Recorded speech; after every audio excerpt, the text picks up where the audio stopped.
That's what they do, some people.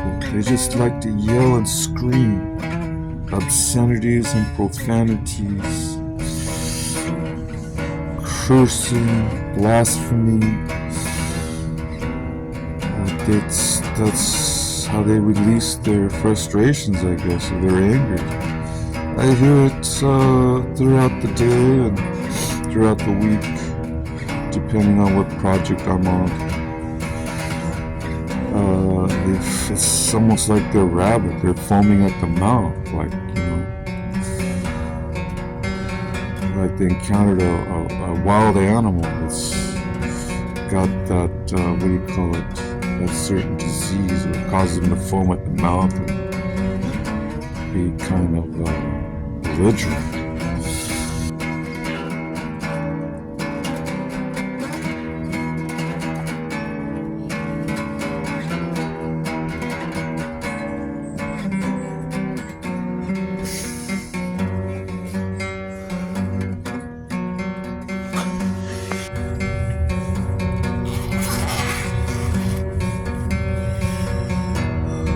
Yes, the Bible has a lot to say about how to control the tongue.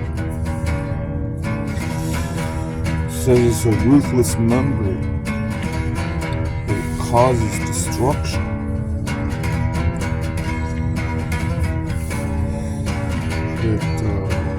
Even though it's small, like the rudder of a big ship, it can steer the whole thing.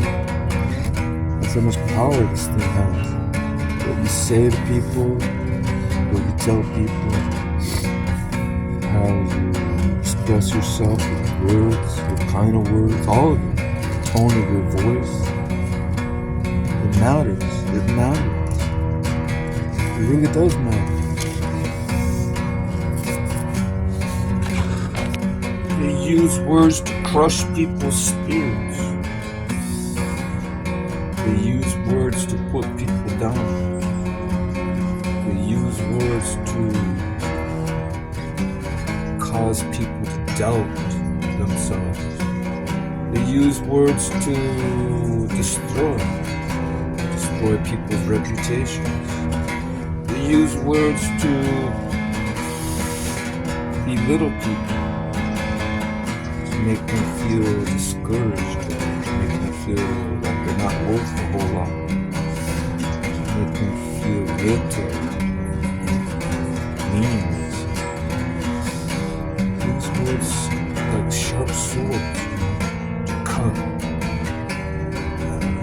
They shouldn't be the opposite. Shouldn't they use words to heal? Shouldn't they use words to encourage, to make people feel better, to help people have hope, to help people have a positive perspective on life, to help people achieve their goals. You have to be careful what kind of people you surround yourself with. If all you hear is negative, that's going to wear on your being, your mental, your spiritual, even your physical health. It's always negative. Yeah, there's negative in the world. You can't avoid it, but you have to counter it. Positive. You have to be positive. Positive is what gets you up out of bed and move forward in the right direction. That's the positive. They can even use words that affect their will to survive and to live, and to motivate them towards progress and a better future for themselves. They use words like that.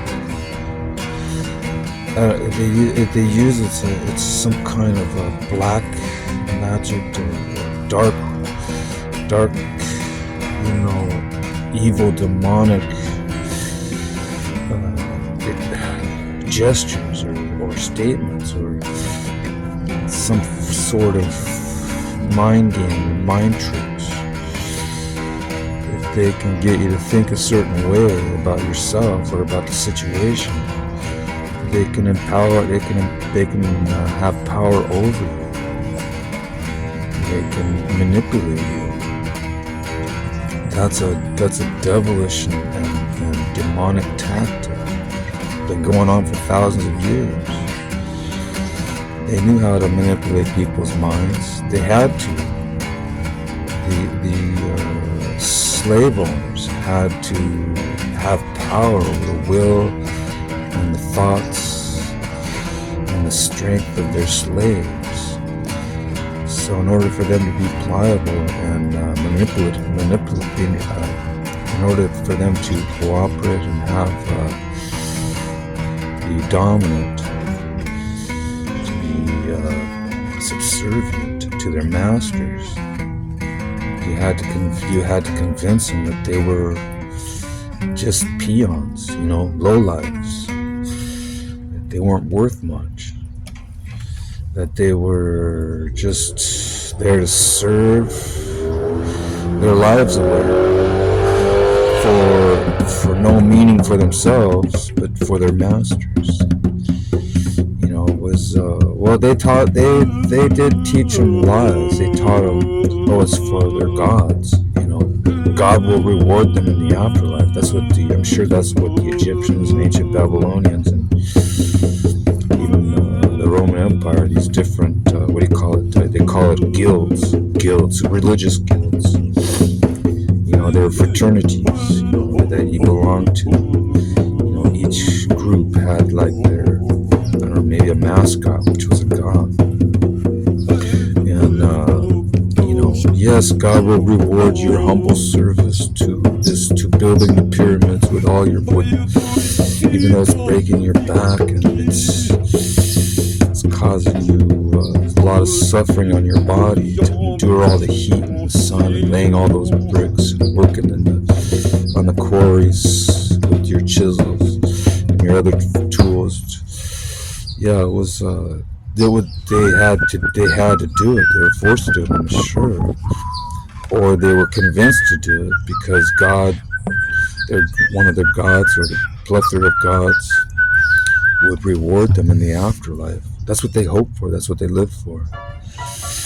Each person had to read the Book of the Dead in order to know how to prepare themselves to meet these demons in the underworld, so they could say the right magical words and use the right charms to be able to pass through the halls of Amenti, the underworld, Hades, hell, if you will. That's how they perceived what they had to go through in order to get to heaven, in order to get to God. They had to be worthy enough to get to God. Their hearts had to be weighed on a feather. They had to balance out, and if they're good and they're bad against the good against their bad, the bad things they did. Yeah, they had to go through these rigorous things. They had to prepare for death. That's what they had to do. They had to prepare for death. And so they did. I don't know at what age, if they were taught that when they were very young. But I don't know if they were prepared for living, though. But they were prepared for death. Living was just getting up and going to the stone quarry and chiseling some rocks or some stones and getting together and hauling the ropes and hauling the stones and ropes, or however they did it. It was rigorous work. It was very strenuous. It was very hard work. So, they had to have something before them, and a good reason to endure all that. They had to be given a good philosophy or good religion to support them in their minds, so that they felt that they were doing it for a worthy cause. Otherwise, how could they compel their workers to work?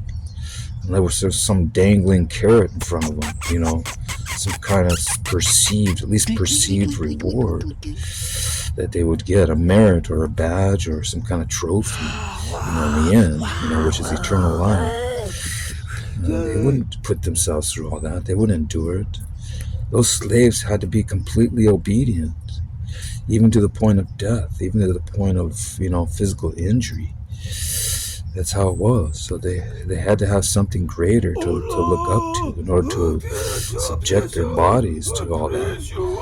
It's very interesting how hope and something can change your attitude and can change your whole outlook on things, no matter where you're at or what you're enduring or suffering.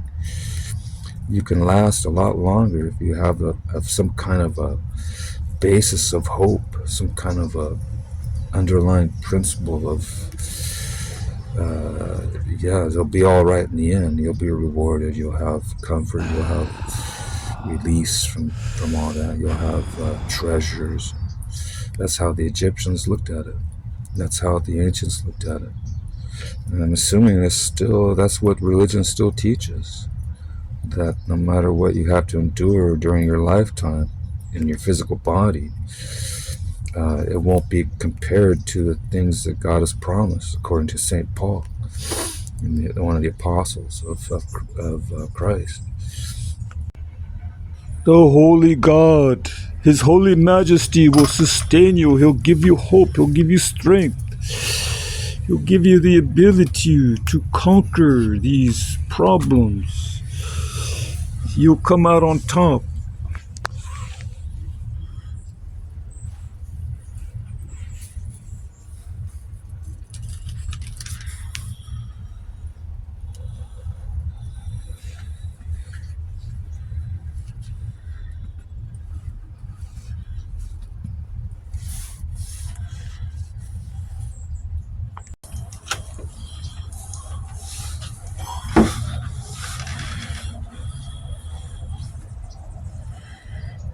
We must consider God in our everyday decisions, no? We must give God the preeminence, no? We must favor God and His will above everything else, no?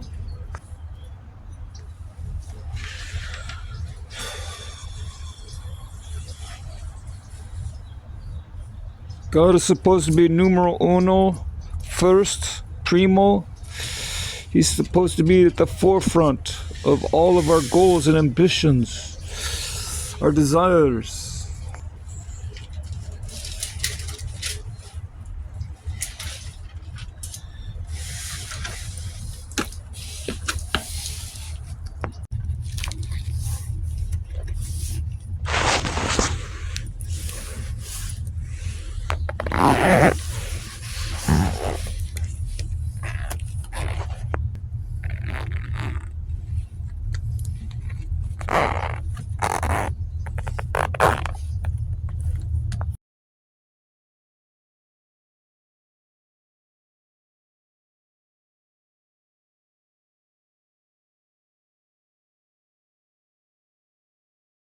It's a walk of faith, contemplation, meditation, prayers, petitions, thanksgivings, and requests before God. Trying to discern God's will for our lives, what to do in our future.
Frank!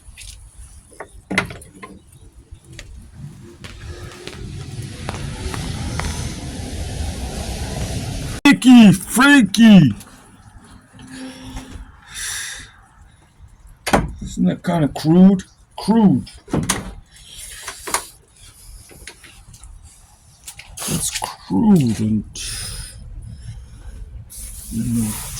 nasty. Disgusting. Heinous, those are heinous acts. Acts.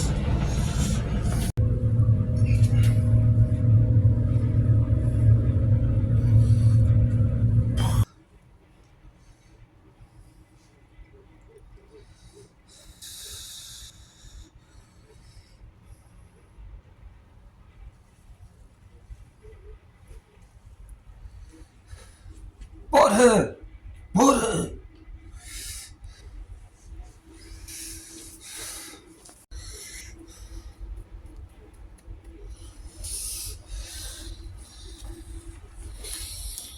Butthead! Butthead! Beavis and Butthead. Remember Beavis and Butthead? Remember those dudes?